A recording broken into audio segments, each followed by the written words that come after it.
Ilang mga idol? Tricks tayo. Tingnan nyo muna yung baraha mga idol. Iba-iba to mga idol ha. Baka sabihin nyo isang numero lang. Medyo mahabang proseso to mga idol. Pero bilis-bilisan lang natin.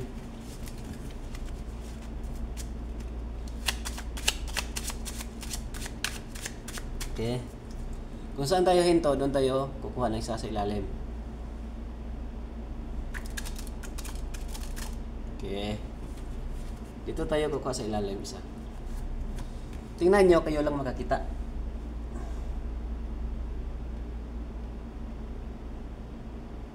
Okay. At saka ngayon, ilagay na natin siya sa gitna. Ganyan talagang magic tricks. Nasa gitna yung baraha na pinili nyo para hanapin natin. Okay? Ngayon, nasa gitna na siya, wala na tayong idea. Okay? Balasahin natin.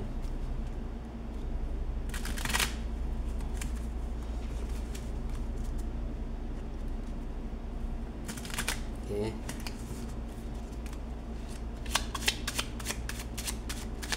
Ngayon, magkuha din tayo ng baraha na pilian natin. Okay.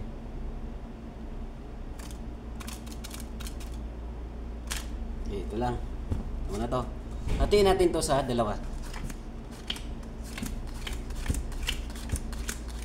Medyo mahaba-haba ito mga idol.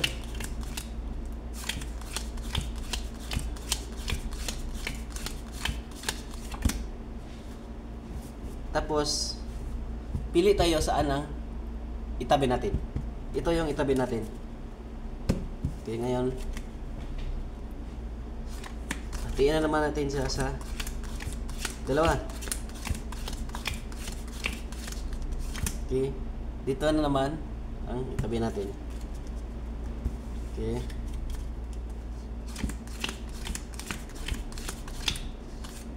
Ngayon, pili tayo kung saan naman natin ang itabi. Pili lang tayo. Dito na naman tayo. Okay. Dalawa na lang. Saan ang itabi natin? Dito na. Dito itong itabi natin. At saka ngayon, dalawa na lang. Saan ang itabi natin? Ito. Ito yung itabi natin. At ang napili na ng baraha, ang nakita niyo mga idol, ito.